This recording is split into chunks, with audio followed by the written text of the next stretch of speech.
আল্লাহকে না দেখে যারা ভয় করবে তাদের জন্য স্পেশাল দুইটা পুরস্কার। এক, তাদের জিন্দেগির সব গুনাহ মাফ। দুই, আল্লাহ বিরাট পুরস্কার তাদেরকে দান করবেন। সূরা মুলকের 12 নম্বর আয়াতে আল্লাহ বলেন, ইন্নাল্লাযীনা ইয়াখশাউনা রাব্বাহুম বিল গায়ব লাহুম মাগফিরাতু ওয়া আজরুন কাবীর। যারা আল্লাহকে না দেখে ভয় করে তাদের জন্য ক্ষমা এবং তাদের জন্য বিরাট প্রতিদান রয়েছে। সুবহানাল্লাহ। তাহলে একটু সবাই পড়াশোনা করি, চলেন বলেন, আল্লাহকে দেখি না, বিশ্বাস করি। আল্লাহকে দেখি না, ভয় করি। এই যে দেখি না বিশ্বাস করি, এই যে দেখি না ভয় করি, ফেরেশতা দেখি না বিশ্বাস করি, জান্নাত দেখি না বিশ্বাস করি, জাহান্নাম দেখি না বিশ্বাস করি, এটাই হলো ঈমান বিল গায়ব। মুত্তাকিদের এক নাম্বার বৈশিষ্ট্য, যারা গায়েবে বিশ্বাস করে। সুবহানাল্লাহ। আচ্ছা, এই হলো ইউমিনুনা বিল গায়ব। এরপরে সামনের আয়াতে যাই, ওয়া ইউকিমুনাস সালাহ, যারা নামাজ কায়েম করে। আজকের আলোচনার সবচেয়ে গুরুত্বপূর্ণ আলোচনা এই জায়গাটা দেখেন। মুত্তাকিদের 2 নম্বর বৈশিষ্ট্য হলো ইউকিমুনাস সালাহ, যারা নামাজ কায়েম করে। বলতে হবে কি করে? নামাজ কায়েম করে। পড়ে না কায়েম করে? কায়েম করে। আচ্ছা, সূরা বাকারার 43 নম্বর আয়াতে আল্লাহ বলেন, ওয়া আকিমুস সালাহ, তোমরা নামাজ কায়েম করো। বলেন তো, সূরা বাকারার 43 নম্বর আয়াতে আল্লাহ এটা বলেছেন যে নামাজ পড়ো নাকি নামাজ কায়েম করো? নামাজ কায়েম করো। আচ্ছা, সূরা হুদের 114 নম্বর আয়াতে আল্লাহ বলেন, ওয়া আকিমিস সালাতা তারাফাইন নাহার ওয়া যুলাফাম মিনাল লাইল, দিনের 2 প্রান্তে রাতের কিছু অংশে সালাত কায়েম করো। বলেন কি করো? কায়েম করো। সূরা তাহার 14 নম্বর আয়াতে আল্লাহ বলেন, ইন্নানি আনাল্লাহ লা ইলাহা ইল্লা আনা ফা'বুদনি, আমি হলাম আল্লাহ, আমি ছাড়া কোনো ইলাহ নাই, আমার ইবাদত করো। ওয়া আকিমিস সালাতা লি যিকরি, আমার স্মরণে নামাজ কায়েম করো। কি বললেন? নামাজ কায়েম করো। আমরা কিন্তু এটা গুরুত্বপূর্ণ আলোচনা করব। বলেন কি করো? নামাজ কায়েম করো। কায়েম করো। সূরা আনকাবুতের 45 নম্বর আয়াত 21 পারার 1 নম্বর পৃষ্ঠাে আল্লাহ বলেন, উতলু মা উহিয়া ইলাইকা মিনাল কিতাবি ওয়া আকিমিস সালাহ, ওহী হিসাবে আপনার কাছে যা প্রেরণ করা হয় তা আপনি তেলাওয়াত করে শুনিয়ে দেন এবং আপনি নামাজ কায়েম করেন। সুবহানাল্লাহ। কি করেন? নামাজ কায়েম করেন। আল্লাহ খালি বলতেছে নামাজ কায়েম করতে। ঘটনাটা কি? নামাজ কায়েম করতে বলা হচ্ছে কেন একটু পরে আলোচনা করি, আগে নামাজ বিষয়ে শুনি। একটু আমার সাথে বলেন, বলেন, মাথা ছাড়া শরীর যেমন, নামাজ ছাড়া দিন তেমন। আবার মাথা ছাড়া শরীর যেমন, নামাজ ছাড়া দিন তেমন। বলেন, কেউ যদি নামাজ না পড়ে, বলেন বলেন, তাকে আমরা বলবো তোর তো মাথাই নেই। কি নেই? সে বলবে মাথা নেই, মানে তুমি নামাজ পড়ো না এই জন্য তোমার মাথা নেই। হ্যাঁ, বলবে নামাজের সাথে মাথার কি সম্পর্ক? আপনি বলবেন এমনি বললাম তোমার, নামাজ পড়ো না তোমার মাথা নেই। আবার আপনার বলবে মাথা তো আছে, আপনি বলবেন না মাথা নেই। তখন বলবেন তোমার মাথা যেমন তুমি বলতেছো আছে, এই জন্য আমি বলতেছিলাম তোমার নামাজ পড়ো না দেখে বলছি তোমার মাথা নাই। কারণ কি জানো? নামাজ ছাড়া দিন নাই, এই জন্য বলছি তোমার মাথা নাই। হাদিসে আসছে মাথা ছাড়া শরীরের যেমন কোনো মূল্য নাই, নামাজ ছাড়া তেমনও দিন এটা পূর্ণাঙ্গ হয় না। মাথা ছাড়া একটা শরীর যেমন শরীর না, নামাজ ছাড়া দিন তেমন দিন না। এই জন্য তুমি নামাজ পড়ো না দেখে বলছি তোমার মাথা নাই। যদি বলো মাথা আছে তাহলে নামাজও পড়ো, কারণ মাথা সহ শরীর, নামাজ সহ দিন। আপনাদের মনে আসতে পারে হুজুর এটা কি আপনি বানায় বানায় বললেন নাকি আছে কোথাও? এটাও হাদিসে আছে, বানায় তো আমি কিছু বলবই না ইনশাআল্লাহ।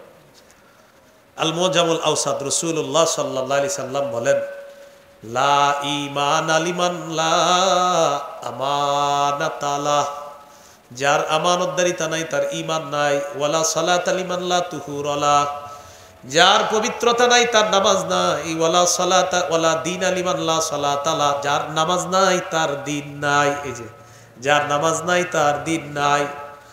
এরপর নবী বলেন, ইন্নামা মাউদিউস সালাতি মিনাদ দ্বীন কামাউদিউর রাসি মিনাল জাসাদ, নবী বলেন শরীরের জন্য মাথা যেমন, দ্বীনের জন্য নামাজও তেমন। নবীজি বলেন শরীরের জন্য মাথার অবস্থান যেমন, দ্বীনের জন্য নামাজের অবস্থান তেমন। যেমনি ভাবে তোমার মাথা সহ শরীর গুরুত্বপূর্ণ, তেমনি ভাবে নামাজ সহ তোমার দ্বীন গুরুত্বপূর্ণ। অতএব আজকে থেকে আমরা বলবো যার মাথা ছাড়া যেমন শরীর, নামাজ ছাড়া তেমন দিন। অনেকে দেখবেন বলে নামাজ না পড়লেও কি হবে, ইমান ঠিক আছে। আপনি বলবেন আপনার তো মাথাই নেই, বলবে হেই মিয়া মাথা তো আছে।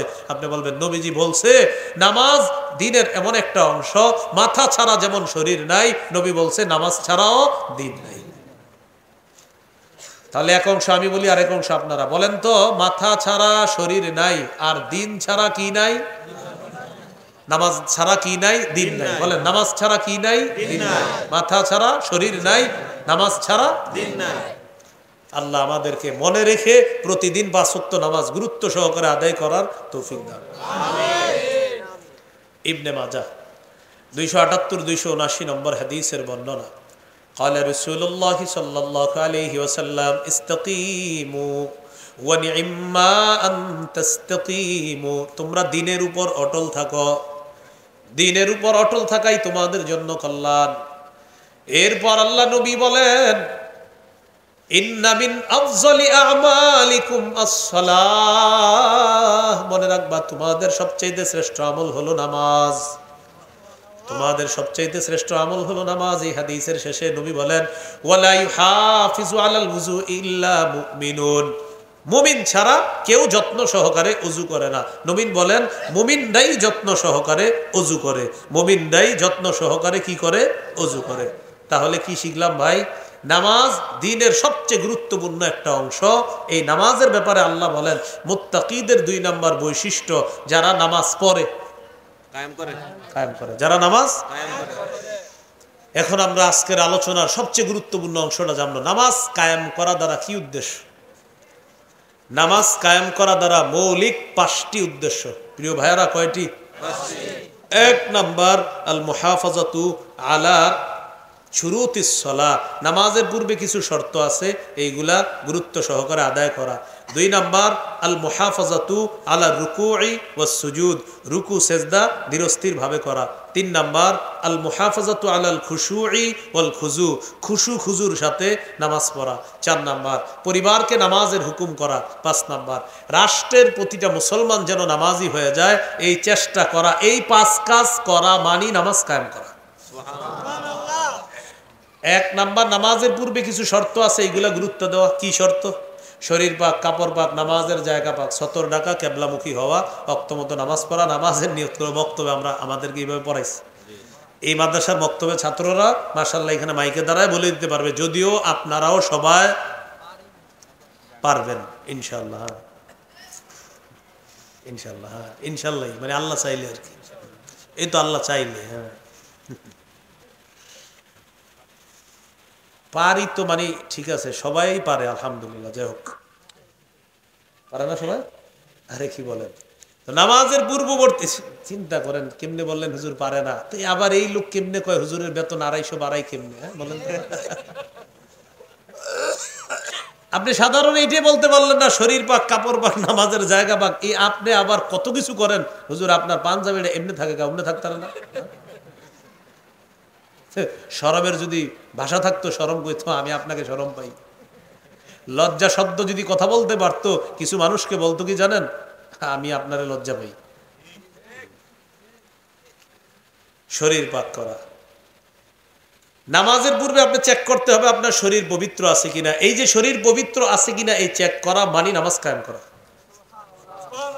সূরা মাইদার ৬ নম্বর আয়াতে আল্লাহ বলেন ইয়া আইয়ুহাল্লাযীনা আমানু ইযা কুমতুম ইলাস সালাহ। হে ঈমানদারগণ, যখন তোমরা নামাজের ইচ্ছা করো, ফাগসিলু ওয়ুজুহাকুম, তোমাদের মুখমণ্ডল তোমরা ধৌত করো, ওয়া আইদিয়াকুম ইলাল মারাফিকি, তোমরা তোমাদের হাতগুলা ধৌত করো, আমসাহু বিরুউসিকুম, মাথা মাসহ করো, ওয়া আরজুলাকুম ইলাল কাবাইন, পাগুলা তোমরা ধৌত করো। ওযু না থাকলে ওযু করা, গোসল ফরজ হলে গোসল করা। আল্লাহ তাআলা বলেন ওয়া ইন কুনতুম জুনুবান ফাত্তাহহারু, যদি তোমাদের উপর গোসল ফরজ হয় তোমরা গোসল করবা। ওযু না থাকলে ওযু করা, গোসল ফরজ হলে গোসল করা, এটা নামাজের পূর্ববর্তী একটা শর্ত। এই শর্তটা পূরণ করা মানেও নামাজ কায়েম করা। সহিহ বুখারীর বর্ণনা 6956 নম্বর হাদিস। عن أبي هريرة رضي الله تعالى عن النبي صلى الله عليه وسلم قال لا يقبل الله صلاة أحدكم إذا أحدث حتى يتوضأ। নবীজি বলেন, তোমাদের কারো নামাজ আল্লাহ ততক্ষণ কবুল করবেন না যতক্ষণ ওই ব্যক্তির ওযু না থাকলে, ওযু যতক্ষণ না করবে ততক্ষণ তার সালাত আল্লাহ কবুল করবেন না। তাহলে নামাজের পূর্বে ওযু আছে কিনা বিষয়টা যাচাই করতে হবে, গোসল ফরজ কিনা বিষয়টা যাচাই করতে হবে। এই যাচাই বাছাই করা নামাজ কায়েম করা। কাপড় পাক, নামাজে যাওয়ার সময় চেক করে নেবেন শরীরের কাপড়টা যেটা আছে এটা সুন্দর আছে কিনা, পাক আছে কিনা, পবিত্র আছে কিনা। এই যে চেক করবেন আপনি কোথাও নাপাকি লাগছে কিনা, এই চেক করা মানেও নামাজ কায়েম করা। সূরা মুদ্দাসসিরের 4 নম্বর আয়াতে আল্লাহ বলেন, ওয়া সিয়াবাকা ফাতাহহির, আপনি আপনার কাপড়গুলো পবিত্র করেন। সহিহ বুখারীর 227 নম্বর হাদিস। এক নারী নবীজির কাছে আসছে মাসালা জিজ্ঞাসা করতে। আসার পর বললেন, ইয়া রাসূলুল্লাহ আরাআইতা ইহদানা তাহিদু ফিস সাওবি ফাকাইফা তাসনাউ ইয়া রাসূলুল্লাহ। হুজুর, কোন নারীর কাপড়ের মধ্যে যদি নাপাকি লাগে, এই নাপাকিটা পবিত্র করবে কিভাবে? কেউ হাসবো না। আল্লাহ প্রদত্ত একটা অসুস্থতার সম্মুখীন হয় মা বোনরা। এই অসুস্থতার সম্মুখীন হওয়ার পর কাপড়ে যদি কোনো কারণে নাপাকি লেগে যায়, এই নাপাকি পবিত্র করার উপায় কি? তো নবীজি বলে দিলেন, তাহুত্তুহু, ঘষবে। নাপাকিটা কি করবে? ঘষবে। 2 নাম্বার, সুম্মা তুকরিসুহু বিল মা, পানির মধ্যে এইভাবে রিগড়াবে কয়েকবার। 3 নাম্বার, ওয়াতানদাহুহু, এটাকে ভালো করে চিপবে। চিপার পর এরপর শুকাতে দিবে। শুকানোর পর সুম্মা তুসাল্লি ফিহি, এই পবিত্র কাপড়ে নামাজ পড়বে।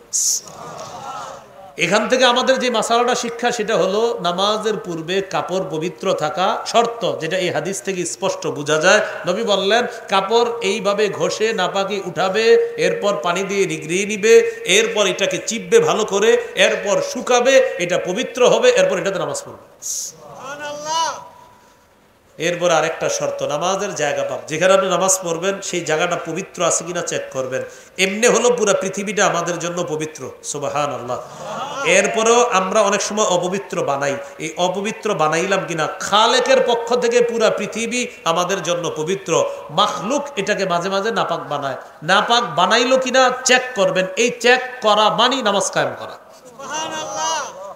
সহিহ বুখারীর 438 নম্বর হাদিসের বর্ণনা। রাসূলুল্লাহ সাল্লাল্লাহু আলাইহি সাল্লাম বলেন, উতিতু খামসান লাম ইউতাহুন্না আহাদুম মিনাল আমবিয়াই ক্বাবলি। নবীজি বলেন, আমাকে 5টি জিনিস দেওয়া হয়েছে যা আমার পূর্বে কোনো নবীকে দেওয়া হয় নাই। এর মধ্যে একটা হলো ওয়াজুইলাত লিয়াল আরদু মাসজিদান ওয়া তাহুরা, সারা পৃথিবীটা আমার জন্য মসজিদ এবং পবিত্র বানিয়ে দেওয়া হয়েছে। সুবহানাল্লাহ। আমার উম্মতের কেউ যদি কোথাও ইবাদত খানা না পায়, ওই জায়গায় যদি সে ওযু করে সালাত আদায় করে নেয়, আল্লাহ তাআলা তার নামাজ কবুল করে নেবেন। কৃষি কাজ করতেছেন, কোথাও গেছেন, অথবা কোথাও গেছেন অন্য কোনো এলাকায় কাজ করতে গেছেন, হঠাৎ জোহরের সময় হয়েছে, আশেপাশে কোনো মসজিদ খুঁজে পাচ্ছেন না, সেখানেই পানি আছে পাশে ডিপের, ওখান থেকে ওযু করে ওই জায়গায় পবিত্র জমিনে আপনি নামাজ পড়বেন। নবীজি বলেন, আমার উম্মতের সালাত আল্লাহ আদায় করে নেবেন। সুবহানাল্লাহ। তাহলে কি শিখলাম? জমিন আমাদের জন্য পবিত্র, অপবিত্র কে বানায়? মাখলুক বানায়। তাই এটা চেক করতে হবে পবিত্র আছে কিনা। এই যে আমরা চেক করব নামাজের জায়গা পাক কিনা, মসলা যেই মসল্লায় দাঁড়িয়ে নামাজ পড়ব যায় নামাজটা পবিত্র কিনা, এটা চেক করা নামাজ কায়েম করা। সতর ঢাকা, সতর ঢেকে নামাজ পড়া। সূরা আরাফের 31 নম্বর আয়াতে আল্লাহ বলেন, ইয়া বানি আদামা খুযু জিনাতাকুম ইনদা কুল্লি মসজিদ, হে আদম সন্তান তোমরা প্রত্যেক নামাজের সময় বেশভূষা ধারণ করো। গরমকালে আমাদের মধ্যে এমন হয়, মসজিদের সামনে পুকুর আছে, ওই পুকুরে অনেক ভাই গোসল করে, গোসল করার পর গামছাটা গায়ে দিয়ে মেরে দেয়। যাক আলহামদুলিল্লাহ, তাও তো পরে, এরপরও পরেন যে গামছাটা গায়ে দিয়ে, এটা কিরম দেখা যায় আপনারা বলেন? আপনি একটা মোবাইলে ভিডিও রাখবেন পাশ দিয়ে, আপনারই ভিডিও করবেন, করার পর এরপর দেখবেন সম্মানিত আপনাকে কেমন দেখা যায়, এটা দেখবেন। তা আপনি দেখার পর যদি বলেন না হুজুর গামছা পরে আমার সুন্দর লাগছে, তা আমাদের আর কিছু বলার নেই। আর যদি বলেন না হুজুর এটা কেমন দেখা যায়, তো চিন্তা করেন আপনার কাছে কেমন দেখা যাইতেছে, তো আল্লাহর কাছে আপনার কেমন দেখা যাইতেছে? আল্লাহর সামনে আপনি এমনি দাঁড়ায় গেলেন। তাহলে সুন্দর পোশাকে দাঁড়াবো, বেশভূষা ধারণ করে সুন্দরভাবে রবের সামনে দাঁড়ানো মানে নামাজ কায়েম করা, কিবলামুখী হয়ে নামাজ পড়া। 17-18 মাস নবীজি বাইতুল মুকাদ্দাসের দিকে ফিরে নামাজ পড়ো। একটু মন দিয়ে শোনেন কথাটা। মনটা চায় কি জানেন? কাবার দিকে ফিরে নামাজ পড়তে। নবীজি খালি আকাশের দিকে তাকায় এভাবে আর বুঝা আল্লাহ কেবলাটা যদি আবার কাবার দিকে হইতো, কিন্তু মুখে বলে না, মানে মনে মনে আর কি এটা চাওয়া। কারণ আল্লাহ বলছে বাইতুল মুকাদ্দাসের দিকে ফিরে নামাজ পড়তে, আল্লাহর হুকুম তো পালন করতে হবে। তো মনটা চায়, আর মনের তো উপর কারো নিয়ন্ত্রণ নাই, কিন্তু মন চায় কোন দিকে পড়তে? কাবার দিকে। তো 17-18 মাস বাইতুল মুকাদ্দাসের দিকে ফিরে নামাজ পড়ছে আর খালি আকাশের দিকে তাকায়। আল্লাহ তাআলা আয়াত নাজিল করে দিলেন, قد نرى تقلب وجهك في السماء فلنولينك قبلة ترضاها। নবী আপনি বারবার আকাশের দিকে কেন চেহারা এইভাবে উঠানামা করেন? আমি আল্লাহ জানি। বারবার আপনি চেহারা আকাশের দিকে উঠানামা নামান, আমি কিন্তু আপনার এই বিষয়টা দেখি। ফালানুওয়াল্লিয়ান্নাকা কিবলাতান তারদাহা, আপনার পছন্দ অনুযায়ী অচিরেই আমি আল্লাহ আপনাকে আবার কাবার দিকে ফিরাইয়া দিব। 4 রাকাত ওয়ালা নামাজের মধ্যে নবী নিয়ত করছে বাইতুল মুকাদ্দাসের দিকে ফিরে। কয় রাকাত? 4 রাকাত। আল্লাহু আকবার। 2 রাকাত পড়ছে, জিবরিল আমিন আসছে, হুজুর বাকি 2 রাকাত কাবার দিকে ফিরে পড়েন, কিবলা পরিবর্তন হয়ে গেছে। সুবহানাল্লাহ। বাকি 2 রাকাত কাবার দিকে ফিরে পড়ছে। এই জন্য এই মসজিদকে বলা হয় মসজিদু জিল কিবলাতাইন, 2 কিবলার মসজিদ। মানে একই নামাজ 2 কিবলার দিকে ফিরে পড়ছে। 2 রাকাত বাইতুল মুকাদ্দাসের দিকে ফিরে, নামাজের মাঝখানে বাকি 2 রাকাত কিবলা পরিবর্তন হয়ে গেছে। জিবরিল আমিন এসে বললেন, হুজুর তাড়াতাড়ি আপনি ঘুরে যান, বাকি 2 রাকাত কাবার দিকে ফিরে পড়ছে। সুবহানাল্লাহ।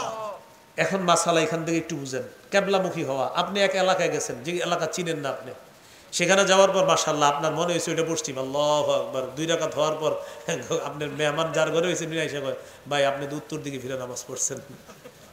এখন আমাদের ভুলটা কোথায় হলো? আপনি ওনাকে জিজ্ঞাসা করে নিতেন যে আসলে কিবলা কোনটা, আমার তো মনে হচ্ছে এটা, এমনি আপনি বলবেন, তো তখন তিনি বলবেন না আপনার যেটা মনে হচ্ছে ওইটা কিবলা না, ওইটা কাবা না, কাবা এইদিকে।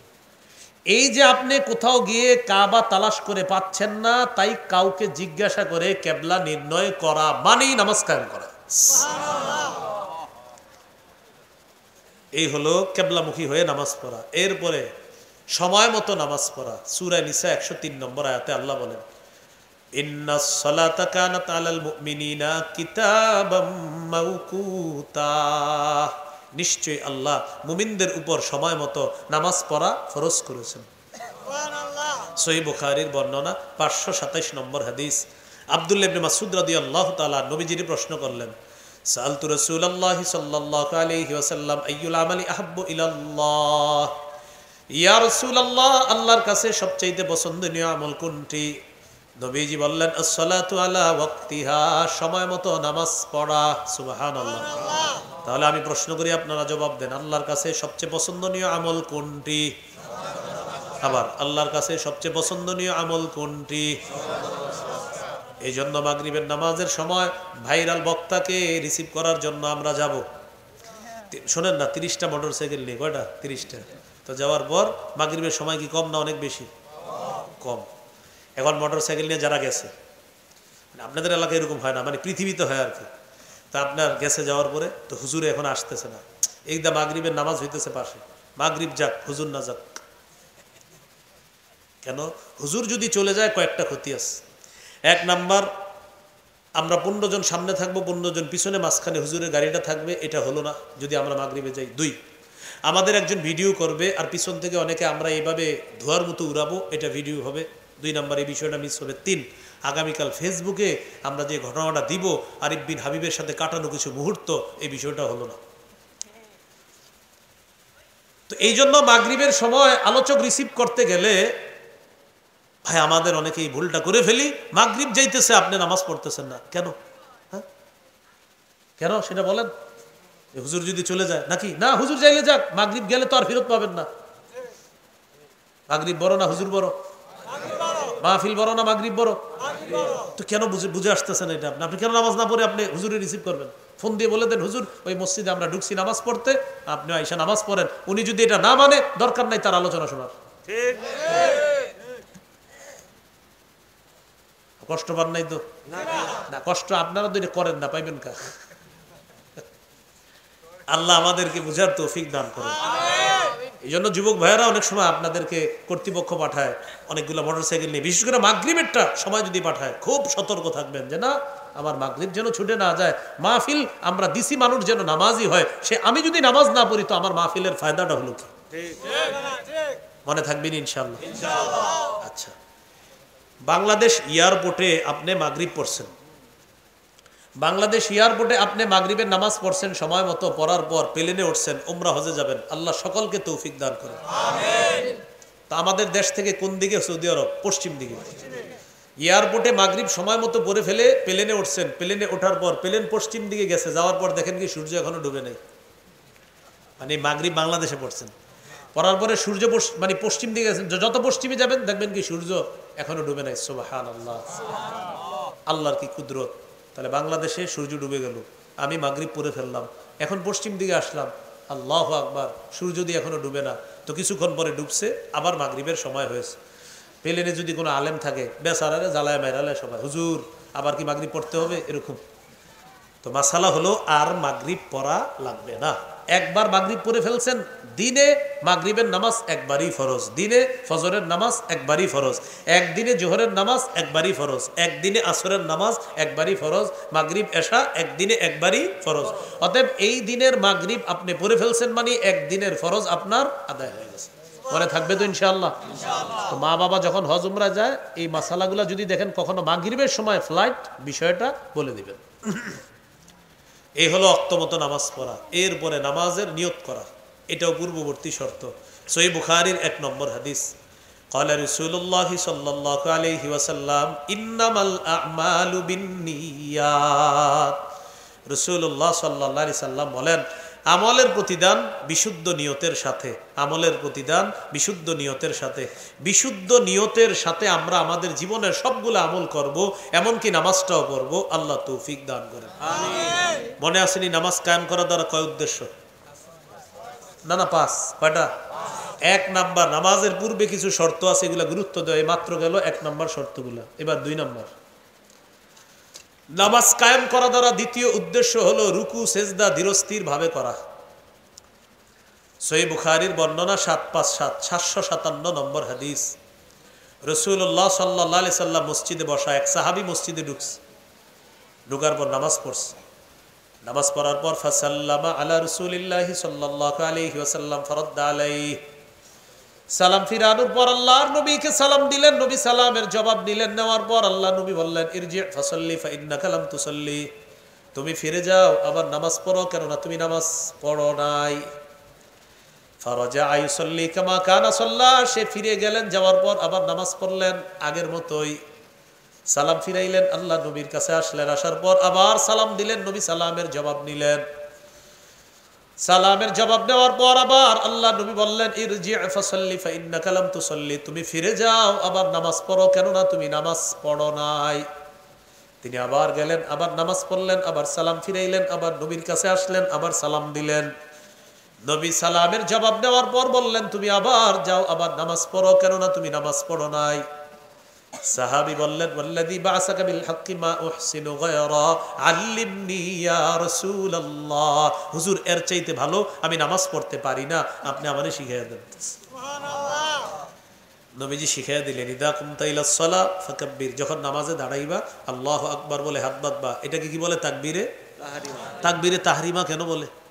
আজকে থেকে মনে রাখবেন, তাহরিমা মানি আল্লাহু আকবার। এই আল্লাহু আকবারের মাধ্যমে আমি দুনিয়াবি সব হারাম করে নিলাম, এজন্য এটাকে বলে তাকবীর। এমন তাকবীর যেই তাকবীরটা তাহরিমা, দুনিয়াবি সব কিছুকে হারাম করে দেয়, তাই এটার নাম তাকবীরে তাহরিমা। তাহলে আল্লাহু আকবার, দুনিয়াবি সব হারাম। তো তুমি তাকবীর বলে হাত বাঁধবা। হাত বাঁধার পর সানা পড়বা, সূরা ফাতিহা পড়বা, যেই সূরাটা সহজ তুমি পারো এটা পড়বা। সুম্মার কা, রুকুতে যাইবা, হাত্তা তাতমাইন্না রাকিআ, ধীরস্থির ভাবে রুকু করবা। আপনি দেখবেন ইমাম সাহেবের পিছনে অনেকে আছে, রুকু করার পর এরপরে রুকু থেকে দাঁড়ায় বাঁকা হয়ে থাকে, সোজা হয়ে দাঁড়ায় না। নবীজি বলেন রুকু থেকে মাথা উঠানোর পর হাত্তা তা'তাদিলা কাইমা, সোজা হয়ে দাঁড়াবা। এই বাঁকা হয়ে অনেকে দাঁড়ায় থেকে বুঝায় হুজুর তাড়াতাড়ি সিজদায় যান, আমি আর পারতেছি না, আপনি সিজদায় যান, এরকম। নবীজি বললেন সুম্মাসজুদ, এরপর সিজদা করবা, হাত্তা তাতমাইন্না সাজিদা, ধীরস্থির ভাবে সিজদা করবা, দুই সিজদার মাঝখানে সোজা হয়ে বসবা। অনেক মুসল্লি ভাই এমনিতে সুস্থ মানুষ, কিন্তু সিজদা যখন দেয় দুই সিজদার মাঝখানে এইভাবে থাকে। দেখেন দুই সিজদার মাঝখানে হলো একজন মানুষ এইভাবে থাকার কথা, আল্লাহু আকবার, এক সিজদা। এরপরে দুই সিজদার মাঝখানে এইভাবে সোজা হয়ে বসার কথা, কিন্তু তিনি কি করে দেখেন, আল্লাহু আকবার, এক সিজদা, এই যে এবার দুই সিজদার মাঝখানে এইভাবে ওঠে, আল্লাহু আকবার, মানে আরেক সিজদা দেওয়ার জন্য এইভাবে আছে। হুজুর দিলেই তাড়াতাড়ি খপ করে দিবে। এই দুই সিজদা মিলে সিজদা হয় একটা। দুই সিজদা মিলে সিজদা হয় কয়টা?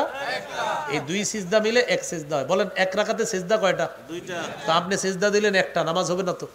16 পারার শেষ পৃষ্ঠা আছে, ওয়ামুর আহলাকা বিসসালাহ, আপনি আপনার পরিবারকে নামাজের হুকুম করেন। প্রতিদিন পরিবারকে নামাজের কথা বলবেন। এই বলা মানে নামাজ কায়েম করা। 5 নাম্বার, রাষ্ট্রের প্রতিটা মুসলমান যেন নামাজি হয় এই চেষ্টা করা। বাকি এটার 1 নাম্বার দায়িত্ব রাষ্ট্রপ্রধানের। এরকম একজন রাষ্ট্রপ্রধান আমগো কপালে আছে কিনা আল্লাহ ভালো জানে। তা আল্লাহর কাছে দোয়া করে এমন একজন রাষ্ট্রপ্রধান নিতে হবে। সূরা হজের 41 নম্বর আয়াতে আছে রাষ্ট্রপ্রধানটা কেমন হবে, আল্লাযীনা ইম্মাক্কান্নাহুম ফিল আরদ আকামুস সালাহ ওয়া আতাউজ যাকাত ওয়া আমারু বিল মা'রুফ ওয়া নাহাউ আনিল মুনকার। আমি যাদেরকে রাষ্ট্র ক্ষমতায় বসাই তাদের মৌলিক কাজ হবে 4টা। রাষ্ট্রীয়ভাবে নামাজ কায়েম করা, রাষ্ট্রীয়ভাবে যাকাত আদায় করা, রাষ্ট্রীয়ভাবে সৎ কাজের আদেশ করা, রাষ্ট্রীয়ভাবে অসৎ কাজের নিষেধ করা। আমরা ভুল করে বারবার এক তাগুত ছাড়ি আর এক তাগুত ধরি, তাই ভাগ্যের পরিবর্তন হচ্ছে না। এই জন্য আমাদের পরিবর্তনের জন্য আমরা সামনে বুঝে শুনে কাউকে বসাইতে হবে। যদিও এই জায়গায় বলেন ঠিক, বাহিরে গিয়েও তো 500-এর কাছে বলেন ঠিক, 1000-এর কাছে ঠিক, 2000-এর কাছে ঠিক, এরপরে যা হওয়ার তা হয়। বুঝে আসছিনি কথাটা? 500 1000 ওইটা বুঝেইছিনি। চা দোকানের সামনে বসে বসে চা খায়, পরে একজন আইসা ভাই আমার প্রতি একটু খেয়াল রাখেন, 1000 আমার প্রতি খেয়াল রাখেন, 2000। তা আপনি আপনার ইমান তো বিক্রি এখানে করে দিচ্ছেন। আল্লাহ আমাদেরকে হেফাজত করেন। মনে আসেনি কি আলোচনা? হুদাল্লিল মুত্তাকিন, মুত্তাকিদের জন্য হেদায়েত। কারা মুত্তাকি? যারা গায়েবে বিশ্বাস করে, যারা সালাত কায়েম করে। আরো অনেকগুলা বৈশিষ্ট্য আছে, আজকে 2টা বৈশিষ্ট্য বললাম। আল্লাহ তাআলা আমাদের সকলকে যে কথাগুলা শুনলাম বললাম মুত্তাকি হয়ে কোরআনের হেদায়েত যেন সবাই নিতে পারি, আল্লাহ তাআলা তৌফিক দান করেন। আজকের যে আলোচনাটা, এই আলোচনাটা আমার সংকলন মিম্বরের আমানতের 6 নম্বর খণ্ডে পাবেন। এখানে গাড়িতে আছে 1 থেকে 6 খণ্ড। আমি যাইতে যাইতে যদি পারেন সংগ্রহ করতে পারেন, গাড়িতে ওঠার পরে সুযোগ পাবেন না, গাড়ির কাজ ভাঙা যাবে না। হ্যাঁ, যদি পারেন গাড়ি থেকে সংগ্রহ করে নেন 1 থেকে 6 খণ্ড। প্রথম খণ্ড সন্তানের 64টা অধিকার, জামাই বউ 2 জন পুরো মুখস্থ করে ফেলবেন এটা। দ্বিতীয় খণ্ড শিরিক বেদাত কুফর তাওহীদ। তৃতীয় খণ্ড হালাল হারাম সুদ।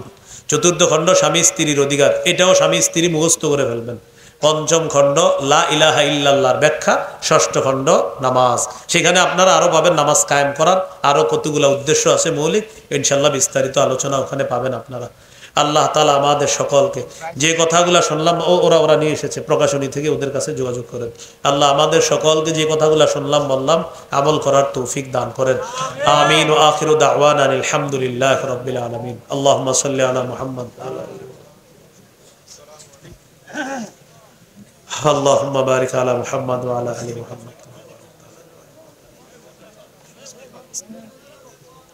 الحمد لله رب العالمين والعاقبة للمتقين والصلاة والسلام على سيد الأنبياء والمرسلين وعلى آله وأصحابه أجمعين. ربنا ظلمنا أنفسنا وإن لم تغفر لنا وترحمنا لنكونن من الخاسرين. آمين. رب ارحمهما كما ربياني صغيرا رب ارحمهما كما ربياني صغيرا. মাবুদ মেহেরবান মাওলা, আল্লাহ মাহফিলটা আপনি কবুল করেন। আমিন। এই মাহফিলকে কেন্দ্র করে এই এলাকার নারী পুরুষ সকলকে 5 ওয়াক্ত নামাজি বানায় দেন। আমিন। আল্লাহ মৃত্যু পর্যন্ত স্বেচ্ছায় 1 ওয়াক্ত নামাজও যেন কাজা না করি এমন খাঁটি মুমিন বানায় দেন। আমিন। আল্লাহ আমাদেরকে হুদাল্লিল মুত্তাকিন, এই মুত্তাকিদের যে বৈশিষ্ট্য বলা হয়েছে এই বৈশিষ্ট্যগুলো যেন আমরা অর্জন করে মুত্তাকি হতে পারি তৌফিক দান করেন। কোরআন থেকে হেদায়েত, কোরআন থেকে ওয়াজ, কোরআন থেকে নসিহত, কোরআন থেকে ঔষধ, কোরআন থেকে রহমত যেন নিতে পারি তৌফিক দান করেন। আল্লাহ পুরা সমাজটা আপনি কোরআনের সমাজ বানায় দেন, হাদিসের সমাজ বানায় দেন। আল্লাহ আমাদের এই দেশে আপনি ইসলামী আইন চালু করে দেন। আল্লাহ ইসলামী শাসক দিয়ে দেন আমাদেরকে। আল্লাহ আল্লাহ আপনার কাছে একটা আবদার, যাদের সামনে বসলাম, যারা আমার সামনে বসছে, আল্লাহ সবার সাথে আবার জান্নাতে দেখা করায় দিয়েন। আল্লাহ এই আরজিটা আপনি কবুল করে নেন। আল্লাহ সময় মতো আমরা এই আমার এই শ্রোতা ভাইয়েরা যারা আছে, আল্লাহ আমরা সবাই যেন সময় মতো সব সময় গুরুত্ব দিয়ে নামাজটা সময় মতো আদায় করতে পারি তৌফিক দান আমিন। আল্লাহ আল্লাহ আমাদেরকে এই নিয়ামতটা যেন আমরা সবাই নিতে পারি, আল্লাহ তৌফিক দান করেন। আল্লাহ আমি তো বুঝাইতে চাইছি, আপনার নবী কত সুন্দর করে বলছে, ওয়ালামু আন্না মিন আফজালি আমালিকুম আসসালাহ, ও আমার উম্মত তোমাদের সবচেয়ে শ্রেষ্ঠ আমল হলো নামাজ, তোমাদের শ্রেষ্ঠ আমল নামাজ।